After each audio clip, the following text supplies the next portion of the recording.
ओम नमः शिवाय। ओम नमः शिवाय।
बस कुछ दूर और पहुंचे ही समझो। हाँ, काली रातों से मुझे भय नहीं लगता, और ये सांप बिच्छू ये मेरा बिगाड़ ही क्या लेंगे।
ओम नमः शिवाय।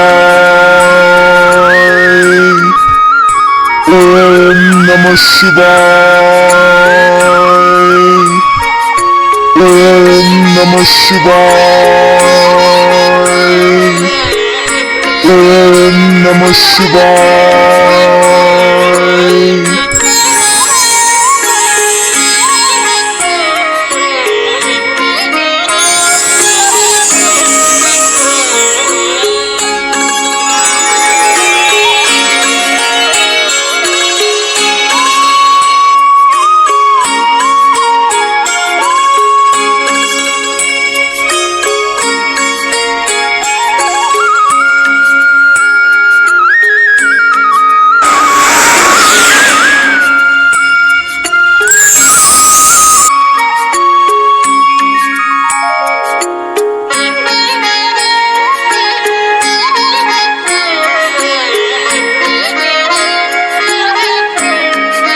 समस्त सुख और वैभव होने पर भी मुझे संतुष्टि नहीं है महादेव।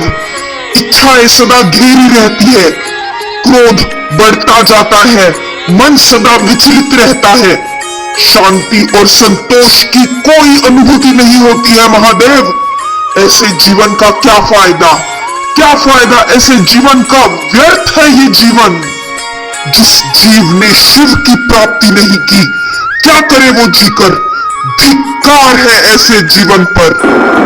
महादेव, आपने मेरे पुष्प और बिल्व पत्र स्वीकार करे हैं, अब मेरे मुंड स्वीकार करे महादेव। ओम नमः शिवाय।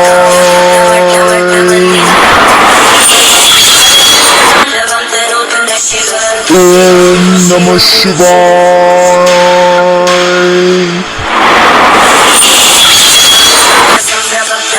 ओम नमः शिवाय। ओम नमः शिवाय।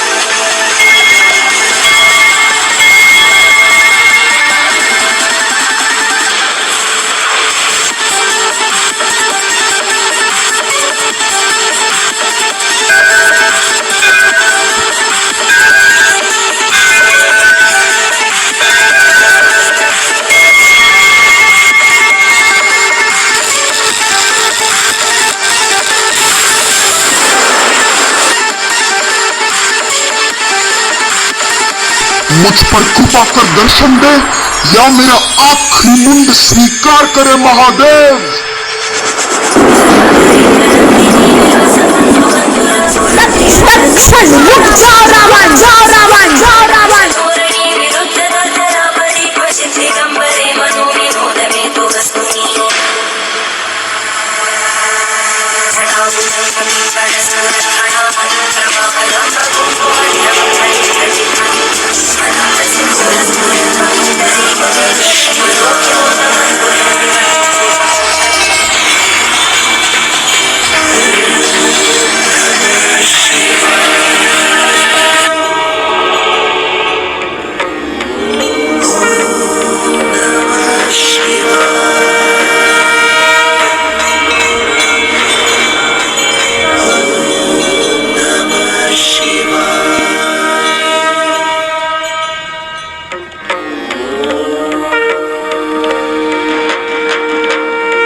महादेव, हर हर महादेव, जय शिव शंभो, जय हो मेरे भोलेनाथ।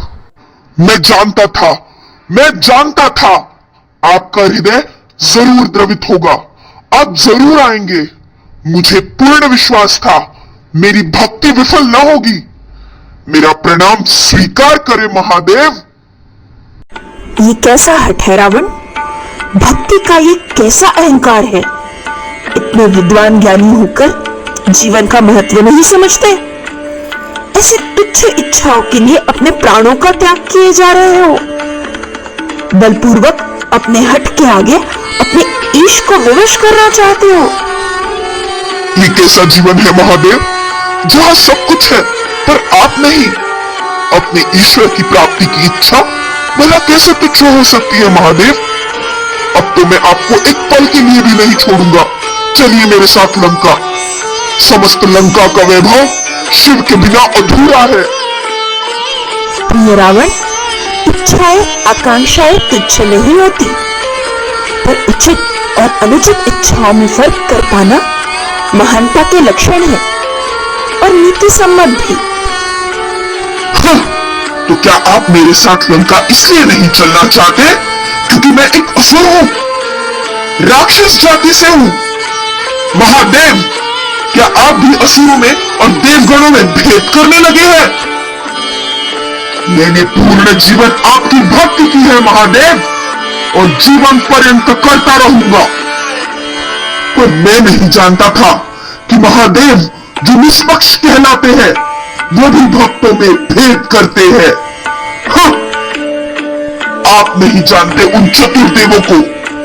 उनको तो आपने सब कुछ दे रखा है, शक्तियां, संपन्नता, विजय श्री, नाना प्रकार के रत्नाभूषण, सभी सिद्धियां। तो मैं क्यों नहीं, मुझे क्यों नहीं? मैं शिवत्व की प्राप्ति क्यों नहीं कर सकता महादेव? आखिर क्या कमी है मेरे भक्ति में, मेरे प्रयत्नों में और मेरी पात्रता में? आप इसका उत्तर दे महादेव, उत्तर दे। प्रिय रावण, क्रोध में तुम अपना आवेश खो बैठे हो। जैसे माँ दो बच्चों में भेद नहीं कर सकती, वैसे ईश्वर दो जीवों में भेद नहीं करता। चाहे वो असुर हो, दानव, राक्षस, मनुष्य या देवगण, चाहे कोई पशु पक्षी या कोई कीट ही क्यों न हो, ईश्वर कृपा सभी के लिए समान होती है रावण। अपनी मीठी मीठी बातों से मुझे मत बरगलाइए महादेव। मैं लंका का अधिपति हूँ, समस्त राक्षस जाति मेरे अधीन है। मेरा संपूर्ण राज्य सुनहरा सोने का है। मैं जो चाहूं वो प्राप्त कर सकता हूँ। फिर मुझे चैन क्यों नहीं है महादेव? क्योंकि समस्त संसार का सुख और वैभव भी मेरे शिव के सामने फीका है। मुझे तो बस अपने शिव ही चाहिए, और मैं ये आपसे कुछ दान में नहीं मांग रहा। मैंने अपनी पात्रता सिद्ध कर दी है। अगर चलना ही नहीं था मेरे साथ लंका, तो क्यों आए मेरे प्राण बचाने? क्या मेरा उपहास कर रहे हैं आप? बताइए महादेव। मैं आप ही का भक्त हूँ महादेव, जो एक बार ठान ली वो करके ही रहता हूँ। अगर आप स्वखुशी से लंका नहीं चलना चाहते तो ठीक है, मैं बलपूर्वक आपको ले जाने में समर्थ हूँ। जिस तरह बलपूर्वक मैंने मेरे भाई कुबेर से उसकी सुनहरी लंका छीनी थी, उसी तरह बलपूर्वक मैं आपको अपने साथ लंका लेकर ही जाऊंगा प्रभु। खाली हाथ लौटकर लंका में नहीं जाने वाला, या फिर यही मेरा 10वां मुंड त्याग कर अपने प्राण हमेशा हमेशा के लिए आपको अर्पण कर दूंगा। लोग जय जयकार करेंगे कि लक्ष्य प्राप्ति के लिए मैंने प्राण दे दिए। कम से कम मुझे हारा हुआ तो नहीं कहेंगे। मैं हार कर नहीं लौटूंगा प्रभु। क्या अपने ही भक्त के प्राणों के दोषी होना चाहते हैं महादेव? ये अब आप पर निर्भर करता है। शिव सबसे ऊंचा है और मुझे वही चाहिए जो सबसे ऊंचा है। शिव से नीचे अब मुझे कुछ स्वीकार नहीं, समस्त विश्व का स्वामित्व भी नहीं। अपना क्रोध त्याग कर शांत हो जाओ प्रिय रावण। ईश्वर भक्त की जिद के आगे विवश होता है। मैं तुमसे वाक पटुता में न जीत सकूंगा रावण। तुम्हारी विद्वत्ता और समर्थता से मैं अवगत हूं, पर एक बात ज्ञात रहे प्रिय रावण, हमारी इच्छाएं जब बेकाबू हो जाती है तब आग की तरह हमें ही जलाती है। जिस चीज को हम बलपूर्वक पाना चाहते हैं, उस पर स्वामित्व करना चाहते हैं, जिस चीज को हम हट से प्राप्त करना चाहते हैं, न वो अधिक काल तक हमारे पास टिक पाती है और सुख का कारण न बनकर हमें और अधिक कष्ट पहुंचाती है। मैं भौतिक रूप से सशरीर लंका नहीं चल सकता। मुझ पर पूर्ण सृष्टि की जिम्मेदारी है। मैं प्रकृति के नियम नहीं भंग कर पाऊंगा, पर मैं तुम्हें अपना आत्मलिंग देता हूं। प्रिय रावण, न तुमसे बड़ा शिव भक्त कभी हुआ, ना ही संसार में आगे कभी होगा। ये आत्मलिंग मेरा स्वरूप है रावण, इसे ले जाओ, लंका में स्थापित कर दो। मेरा आशीर्वाद हमेशा तुम पर और सदा सदा के लिए राक्षस जाति पर बना रहेगा। और याद रहे रावण, इस आत्मलिंग को रास्ते में मत रखना। ये पहली बार जहां रखा जाएगा वही स्थापित हो जाएगा। इसे लेकर सीधे लंका प्रस्थान करो। ये जिम्मेदारी अब तुम्हारी है। कल्याण कल्याण कल्याण कल्याण कल्याण। आप धन्य हो महादेव, आप धन्य हो। इस आत्मलिंग को पाकर मैं धन्य हुआ। मैं इसे अपने पुष्पक विमान से सीधे लंका लेकर जाऊंगा। धन्यवाद महादेव, धन्यवाद। और इस प्रकार महादेव का आशीर्वाद प्राप्त कर साधारण राक्षस रावण त्रेता युग का सर्वश्रेष्ठ और सबसे ताकतवर राक्षस बन गया।